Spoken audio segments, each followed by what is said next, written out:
to do a quick haul sa mga nabili ko sa Korea. Unahin ko na to kasi isa to sa gusto kong bilhin sa Hong Kong. Hindi ko nabili dahil out of stock. This is my Goyard na refill lang naman sa planner. I'm very proud of myself this year because it's my very first time ever to complete a planner. Usually, mga kalahati ng taon o di kaya 3/4 hindi ko pa natatapos.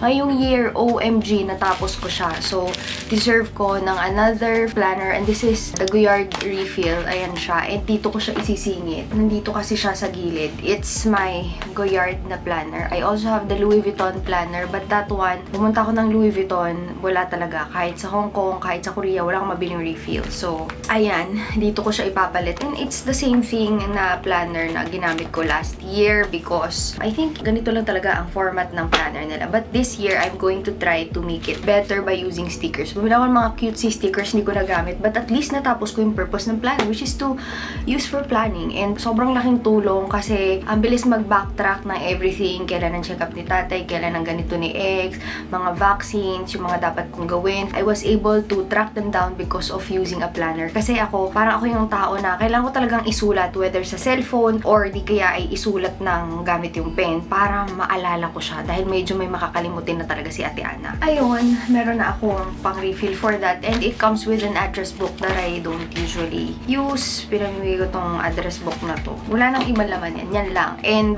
meron akong gustong bilhin na 2 bag sa Goyard. Settled na ako na bilhin siya during the trip but to my dismay, ayaw nilang maglabas ng bag because I think magtataas kasi ng pricing. Next items are from Sephora. Actually, may dalawa dito, hindi Sephora. Pero galing sa Yanday department store na sunod ko na dito dahil dalawa na naman. Naubusan ako ng mist na dala, La Mer mist and hindi ko siya mapakita kasi nandito na yon sa aking collection. Tinago ko lang yung box so I can show you sa haul. And next naman is this Sisley Phyto Black Le Cushion, Pure Bright Cushion Foundation. And since we have our own cushion, I would like to try, you know, mga high-end cushion. This one contains SPF 50 PA++++, and it's a very simple looking cushion, but it's made in France. So, gusto ko malaman ano ba ang diferensya ng cushion na made in France and ours is in Korea. I'm in the shade 1 and Ivory, and sobrang simple ng cushion na to, grabe. Tapos hindi mo akalain yung presyo niya for how simple it is. And then, sa loob, hindi ko pa nagagamit. Meron siyang ganyan. Ayan, actually foil siya na ganyan. Tapos walang mga note. So, ayan. Hindi ko pa siya napupush na gamitin. And ito yung puff. This is the compact. Ay, nahulog. Ito naman from Sephora. I was dying to try this one. But ito, first time kong nakita like face to face. The Ordinary Glycolic Acid 7% Toning Solution. But I'm not going to use this for the face. For a part of my body. Kasi nakikita ko ginagamit nila for a part of their body. Nakaseparate yung parang pinakatakip niya. Tapos, bote mo siya na makukuha na ganyan. Buti na lang, hindi siya natapon during the travel. This one is big for me, ha? 240 ml. Balitaan ko kayo pag nagandahan ako dito. Another thing na matagal ko nang gustong itry, this is the Natasha Denona High Glam Concealer and wala na rin alaman ito. Nasa loob ng makeup bag ko. The shade that I got is in P3 because I mainly want to use this for my under eyes dito sa area na yan. And peach kung gusto ko na medyo makancel. At the same time, ko conceal yung aking dark under eyes. And so far, okay naman siya. But it's not better than the current concealer I'm using. Sabi dito, brightening and hydrating crease-proof serum concealer and I have not found any crease-proof concealer ever. Maybe because of ang dami talaga niyang linya and it is how it is. Whenever I buy concealer, I always check yung mga crease-proof pero nothing is really crease-proof for me kahit paano ko pang pagsiset. And ito, pinili ko to because of TikTok. Recently, I've been fond of Sofia Richie and ginagamit niya yung nude sticks. And parang correct me if I'm wrong, kanya yung nude sticks, tama ba? Owner ba siya? So, this is the packaging. Tin can na may salamin na ganyan. Sabi, one of their new shades. This is in Juicy Melon. It's a stick na merong pang brush na ganito. So, blush siya na ganyan, ha. Ito yung ni-recommend sa akin ng girl doon sa Sephora. And di daw siya masyadong warm, masyadong cool, and meron siyang brush. I don't usually go for yung mga ganitong brush. Ayan, hindi ako mahilig ng ganyan kasi hindi ko alam kung paano to linisin yung ganito. Hindi siya natatanggal. Ayoko nadudumihan ako sa ganyan. Kaya mas gusto ko yung sponge kasi lagi ko talaga siyang nalilinis. Bilang sobrang chap ng lips ko sa Korea, pero hindi ko rin naman siya nagamit. This is from YSL. This is their Double Care Balm. In the shade number 4. Ayan yung itsura niya. Pero nakalimutan ko na nung binili ko. Tapos hindi ko na siya nagamit. Ito siya. Meron siyang kulay. But again, it's not like the most pigmented na lip balm na nakita ko. But super ganda ng packaging. Next items, this is from Givenchy. This is their Prism Lip Press Powder. And nagtry ako kasi nga, diba, na-enjoy ko yung Guerlain ko na press powder that has 4 colors. So, this is the same kind of powder. Mukha siyang ganyan, but when you blend them all together, ano lang siya, wala talaga siyang ka-coverage. More of like, pang set lang talaga. So, gusto ko yung ganito na Guerlain. Binigyan ko pa nga yung kapatid ko. I want to try itong kay Givenchy. May kasama siyang brush na ganyan. Ang ganda ng packaging talaga. Grabe. Ayan. Yun lang, and marami ako nakuha ang freebies. Super duper liit na notebook, hindi ko nabubuksan. And lastly, this one from Amuse. It's Lip and Cheek Healthy Balm pala siya. Hindi ko talaga bet sa lips. Yung ganito ka, tas gaganyan ka pa. Gusto ko nasa stick or di kaya may doe foot. This one, I'm planning to use on my cheeks. Ang ganda kasi ng kulay niya. Ay, hindi ko lang alam kung makikita to sa akin. Let's see. Pero ang liit niya na ganito. That's it for makeup. Wala akong masyado nabiling makeup or skincare. Alam niyo yung sa dami ng tinetest ko for Arcadia Beauty, hindi ko ma-justify na bumili na maraming makeup kasi marami pa akong kailangan i-try sa mukha ko at iisa lang ang mukha ko. Ang hirap pag-asyahin lahat dyan. So, yan. Okay na from Lululemon. Actually, ilang balik to. Pa-isa-isa ko nabibili kasi different branches. May mga style ako na gusto. Kaya may isang paper bag dito sa loob.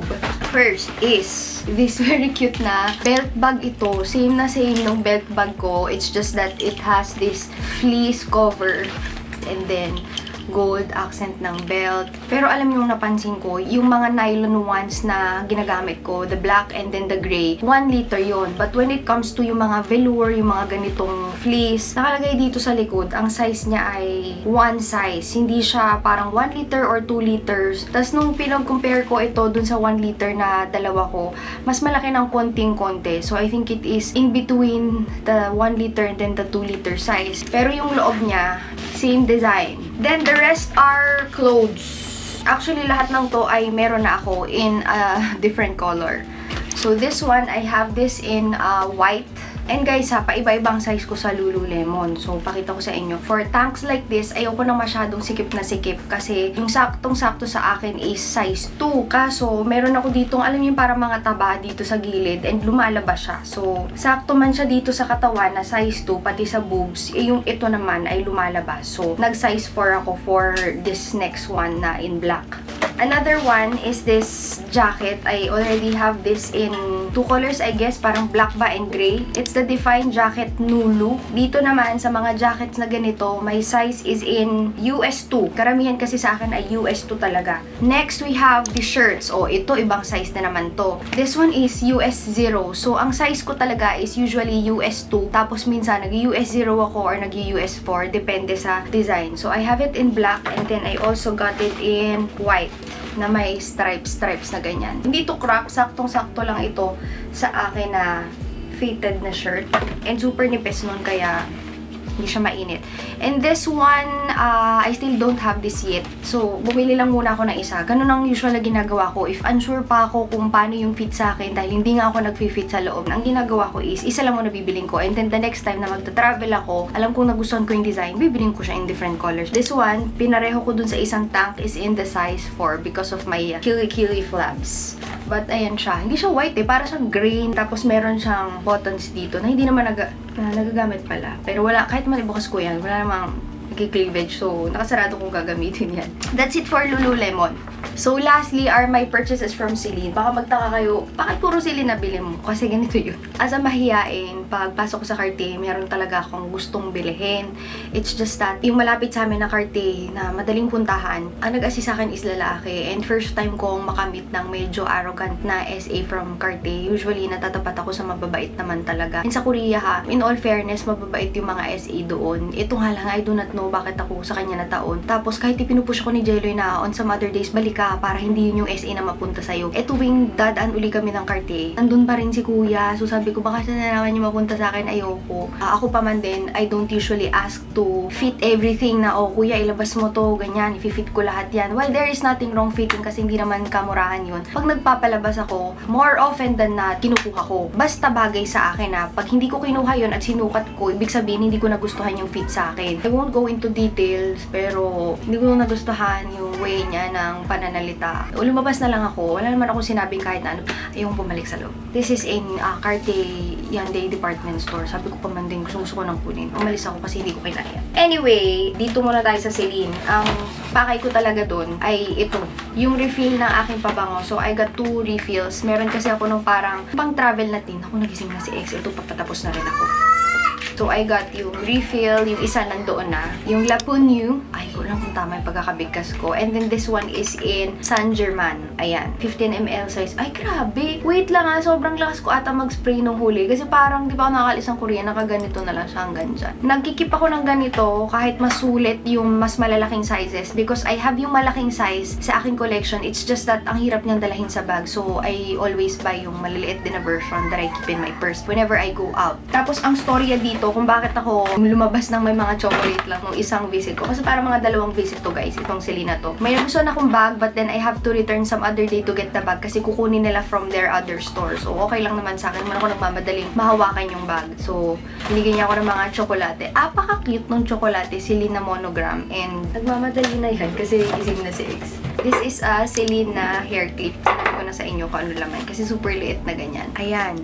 Claw clip ba yan? Hoping na kumagat ito sa aking buhok kasi napaka-ano ng buhok ko eh. Napakadulas mga be. So, gagamitin ko siya para sa ganyan. Maiklip itong taas kasi nga hindi ko naman siya nakaganyan ng buhok. Next item is, meron na rin ako nito actually. It's just that I like the design so I got it in another color. Pampa, yung name ng kanyang color. Ito yung Celine na monogram nila or yung logo. Hindi ito yung white nila. Para siyang beige na color and meron lang size is size 80. I am 70 or 75. So, ito, pabubutasan ko pa ito ng mga 3 slot pa katulad nung nangyari sa aking binili sa Paris na ganito. I just really like this one kasi very classic yung kanilang monogram. Meron ako other belts pero yung nauso dati yung Hermes na alam niyo yung mga belt ang laki masyado ng logo. So, ito, very subtle naman. Next items! Uy, ito.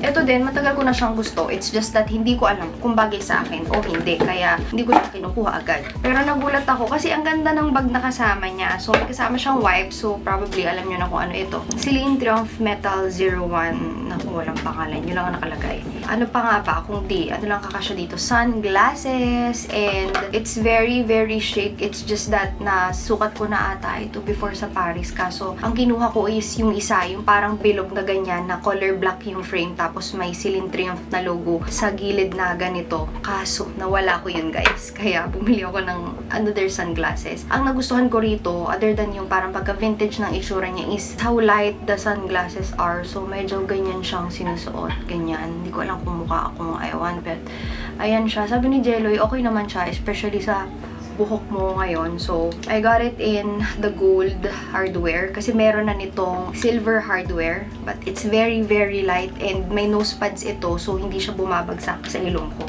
And ang ganda pa ng kanyang lagayan na hindi ko lang sure alam nyo. Curious ako kung kasya dito yung cellphone ko. Hindi siya kasya. Akala ko pa man din pwede kong gamitin na another bag. Anyway, cute lang ng case niya.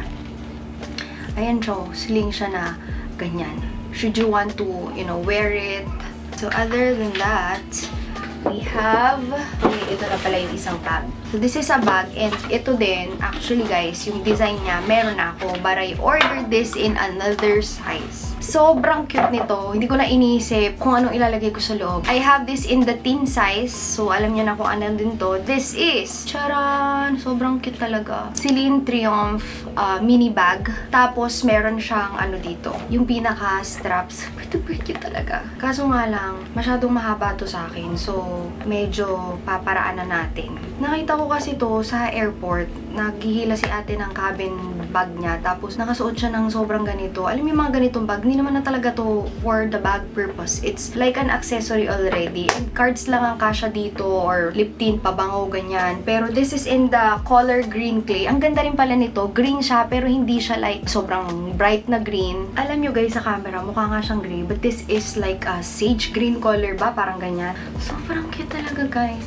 Ayan o, hindi na ako tatayo, tinatamad na ako. But it's super duper cute. Excited na akong gamitin to. Hindi ko nga lang alam kung ano mailalaman ko sa kanya. Alam niyo, pag ginamit ko to, gagawa siguro ako ng TikTok video. Kasi nakikita ko yung mga gumagawa ng TikTok videos ng mga mini bags. Lahat ng mga pwede nilang gawing mini, like mini alcohol, mini lip tint, mini perfume, para lang mapagkasya sa mga cute nilang mini bags. Ang cute ng content na yun. Cute na cute ako doon. Sarado na natin. And we're down to the last item. This is one of my last purchase during the trip. Alam nyo ba, tinatapon ko na tong mga box na to kasi wala naman akong paglalagyan dito sa amin. Kasi hinihingi din ng nanay ko yung iba kasi ginagamit niya na lagay ng kung ano-ano sa tindahan namin. Ito, nung huli, may story pa to. Ganitong klaseng pagkatulad ng Bottega Veneta ko, hindi siya yung something for pang matagalan na collection. Just the way how the leather looks, madali siyang magluma tingnan. I've had a Celine bag before, yung trio na laspag ko naman at sobrang na-ROI ko naman yun. But yun nga, hindi siya pang matagalan na collection dahil sobrang buttery ng kanyang leather. These are the kind of bags that when you buy, kailangan mo talagang gamitin ng husto hanggat sa maluma mo kasi ito yung mga hindi nag-appreciate yung price and hindi rin nagkikip sa collection. Pero gusto ko lang talaga na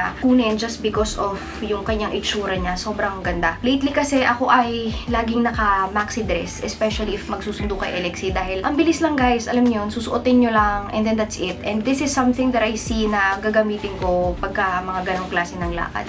And it's a small Celine Cabas bag. Drawstring siya, but sabi ng SA, hindi talaga nila pinopromote na i-drawstring ito kasi masyado siyang tight. And pwede mo siyang hawakan ng ganyan, or kaya ko rin siya nagustuhan. Meron siyang strap na kasama, na lalo na pagkasama ko yung aking anak, kailangan may strap talaga yan, sis. And lately guys, nakakapagsuot-suot na ulit ako ng aking mga designer bags kasi matagal silang natulog at walang gumagamit sa kanila. Ayan siya, lagyan natin dito So this is not the shortest length na meron itong bag na to, pero grabe, sobrang lambot ng leather, sobrang supple, buttery. Ganda-ganda ako. But at the last minute, gusto ko siyang i-exchange doon sa Celine Triumph na bag. Kasi diba, meron na ako nung teen size, meron din ako nitong maliit. Wala pa ako nung east to west, yung parang ganyan na shoulder bag naman. So sabi ko, what if i-exchange ko? Kasi yun pang matagalan sa collection. But sabi ni Jerry, alam mo, nagustuhan mo yan because of its functionality. So since meron ka na ng dalawang size ng Triumph, next time na yun, just get this new bag. This is actually a new design and yun nga, small capas ata yung name niya. Sa loob, you will be needing an organizer because it's one big black hole. Meron lang siyang isang pocket dito for, I do not know, parking ticket or card holder, but one big black hole. Kailangan ko ng organizer that will fit this one. Ayan, sobrang lambot talaga niya. So, this is one of my last purchases and ayan, ang ganda lang niya kasi dito ko to ilalagay. Oh, pak, diba? Ayan siya guys. And malamang, pag ginagamit ko to, gamit-gamit ko rin itong clamp for the hair. Nakaganyan lang yan. Super duper cute and that is it for my haul for Korea. I hope you guys enjoyed. May mga items din akong hindi nabili, but maybe that's for some other trip. Some from Cartier and from Goyard. Medyo, sabi ko nga pamantin, dito ko babawi sa trip na to. It's just that, hindi lang available yung ibang bags and yung isa, natapat naman ako sa hindi ko gustong SA. Anyway guys, parang mahaba siguro tong vlog na to kasi yung surprise natin kay Alexi about Santa. Push natin yan. Tingnan natin kung maniniwala siya.